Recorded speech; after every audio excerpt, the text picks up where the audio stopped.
So, how you doing? Welcome to the deep end. Let's jump into the Momo situation. So, um, I don't know if everybody did, but I did. I listened to the whole interview. Um, I got a few different things. Um, you know how they say, uh, no matter who wronged you, you need to learn to forgive and move forward. Waiting for a an apology that may never come. I feel like that's what she's doing. She wants so bad for Tyler Perry and Oprah to apologize that she's holding her life up. Lee Daniels publicly apologized. That's who you was so mad at with the contract. Um, and we're gonna dip into that a little bit further. The, um, Netflix gave you your special, paid you what you wanted. The lawsuit, whatever lawsuit you had, you won that lawsuit. Take your W's. I feel like us as people, we don't take our W's. We have our W's and then we keep pressing the same issue. Why are we pressing this issue? We took the W. We got the W. We got the win. Let's move forward. You got paid by 50 Cent. 50 Cent put you on a whole show. When he said he was gonna work with you, he stayed on his word, and that's what he did. So now you're revisiting the same conversations that you had that put you before you took all your W's. And I understand Taraji reignited that flame by going against Oprah for The Color Purple. And that just, I told you. But y'all conversation, y'all argument was different. She was arguing that I've made so much this far and then you tried to lower my bar. What you were arguing is that they sold Precious to Lionsgate. Lee Daniels sold it to Lionsgate. Lionsgate was like, hey, we finna take it national overseas, but we don't pay overseas because overseas money is really different and whatever. However that goes. So you had all this other stuff going. So you like, nah, I'm gonna take a break and whatever. And then you go, hey, what's the pay? I'm not paying you for that. She said in the interview, at the back end of the interview, they sold the movie, but they didn't sell me. So what that means is that you could tell us a little bitter feelings, like you sold the movie I was in, and then you want me to push the movie, but you didn't sell me in the movie or re-add a new contract. So I'm just gonna take this and bow out, as you have your all rights to do so. But when people reach out and you don't want to do it, and they have the rights to do how to move accordingly how they move too. Some move bitterly. Obviously, that's exactly what they did. They responded with bitter and malice in their heart. Which, when you say I love you, and you say I don't like what you do, but I don't means I don't like you. They did what they did, and it's over. There, you can't take it back. Now, what we can do is move forward. You hear me? It's time to move forward. It's enough dirt has been thrown on this situation, and it's not changing. They're going to keep quiet. They're not going to have a conversation. The stipulations on what they want to have a conversation with you is a conversation that is a stipulation you want to abide by. So it's not going to happen. Take the W.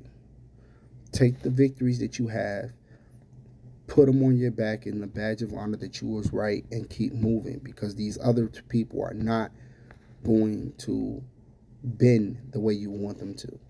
They're not. They feel that they've made it too far in their career to bend the way you want them to. They'll tell you that's how you feel, as if they wasn't wrong, and say your feelings. Like people say, I spoke your truth. You have your truth. You have the truth.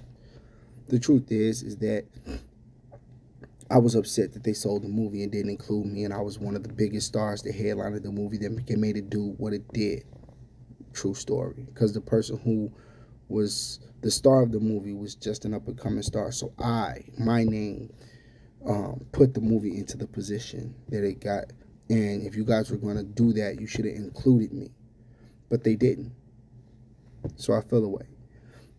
Lionsgate, their two biggest partners, they had to come and try to get you to whatever. Like she said, the conversation was like, what we got to do to get her to, what we got to do to get you on this tour.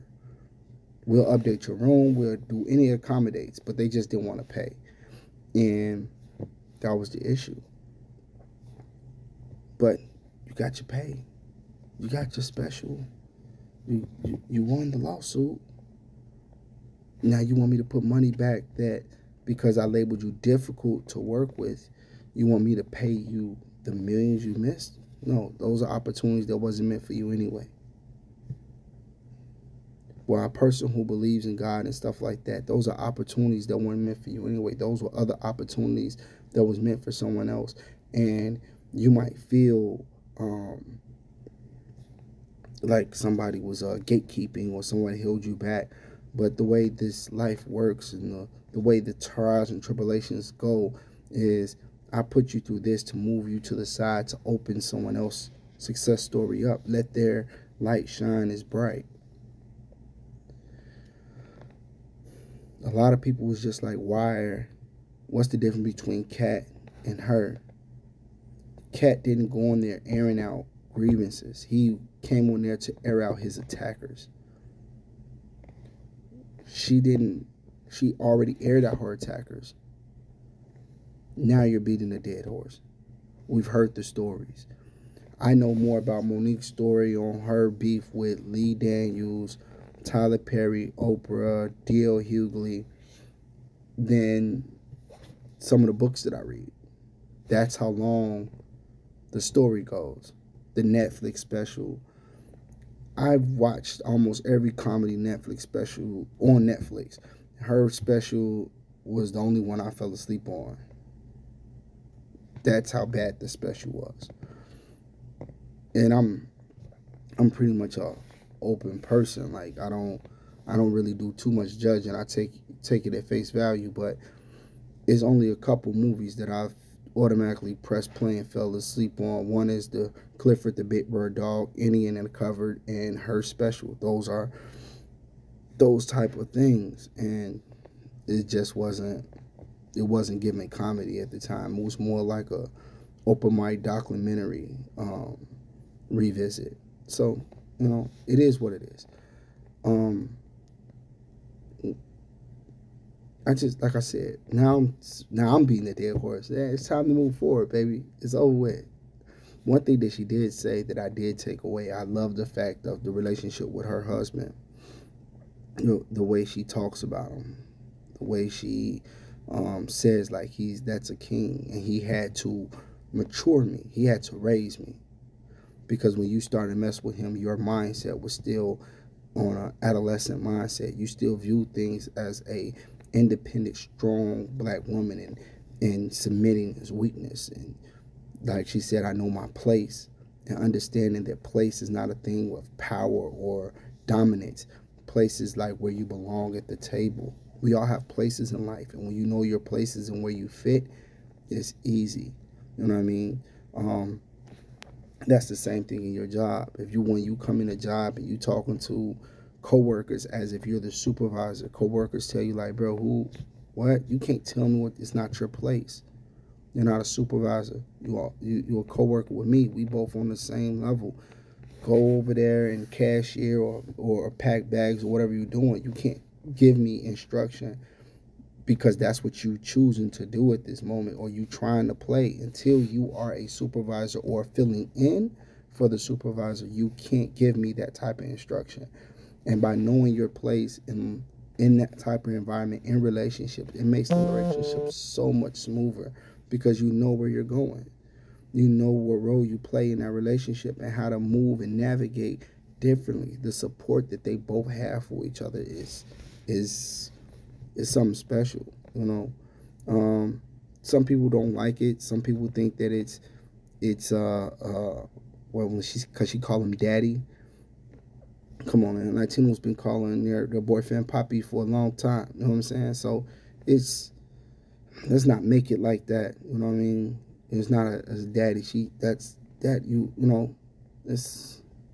not a pedophilia type thing, or the way they're trying to make it. That's just the way it is. And sometimes you need that person who can lead you from a side lead you from the side, so you understand that you being at the top is not where you belong. Stop being hard-headed. Stop being difficult. Now, the difficult part, yes, you're difficult to work with. When she said I came in with even working with the Parkers, I'm not auditioning. This is what it is. This is that. I'm not auditioning. This is what we do. Everybody auditions. You're new. So the fact that you come in and say, I'm not auditioning, okay, you got the part. Some people bend it differently. Everybody's not willing to bend to the Monique show. Because we're already this. So why would we bend to you? How does that make sense? That doesn't make sense at all. Because I'm already the chief. You the Indian. I'm already at the head. I am the table. You're asking for a seat. And that part is what made her difficult. Because now you're at a seat at my table and you're telling me what my table finna do? You're telling me how we're gonna move or how we're gonna operate. And when she kind of gave them too much pushback, they did it with malice. Yeah, they did it with spite. You would never sit at my table again as long as I'm here. As long as I'm a gatekeeper, as long as I'm doing whatever, you would never, even if there is no gatekeepers, I'm gonna be one for you. Because you would never do it again. I'm mad at you. Yes, malice, petty. Come on now, we all know how petty black people can be. Michael Jackson fired somebody on stage while singing. We know how petty black people can be. Let's not play with it. But it was a good interview. There was some insightful things. I learned a lot. If I ever want to get to there, I know what I can and cannot do, what to expect, what not to expect. Oh, the Kevin Hart, my man. It was simple. I reached out. I gave you a check. My people said, man, you done enough. If you go anywhere more than that, bro, you overextending your hand, and we're not going to back you if something go bad. And it was bad for business, so he pulled back. And by doing so, he still got burned. Play too close to the fire, you'll get burned. Being somebody who nice, he overextended his hand, spoke without a turn, and when it came down to stand on business, as we now say, thanks to your son, but it just didn't go right. He couldn't stand on the business that he said. He put his foot in his mouth. And unfortunately, sometimes we just not that way to say, yo, I put my foot in my mouth. When she called him and said, you let this white man do or speak for, if he would have called back and say like, hey, yeah, I can't stand on that, she would have said, so you gonna let this tell you can't? Yo, this is my business. This is my brand. I don't want to talk about that. If I did what all I could do, if it was something else I could do, I would. But at this time, I got to step back. Some say they would respect that, but most of the time, the way it seems like, the way the interview or the way she moves, he still would have got burned. Sometimes, man, it's best to just play at a safe distance and see from afar. And yeah, we're just going to keep quiet. We're just going to keep quiet, keep our mouth closed. Because when I open my mouth, you tried to use it against me. So I'm going to keep quiet now. One thing I can say, Oprah said to her, you could tell Oprah throwing through from Chicago. Throwing through. Because she gave her a mob line. You know what I mean? Yeah, man. At some point, you got to draw your line in the sand. And I see you. I'll be seeing you. No worries. Oh, that's not a mob thing to say. You know what I mean? I'll catch you in a bit. And she like, oh, my sister with me. Nah, that was saying, you're done.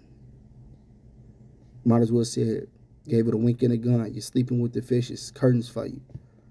Because exactly what she meant. Well, I know I've held you guys for a minute, but welcome to the deep end. Till next time.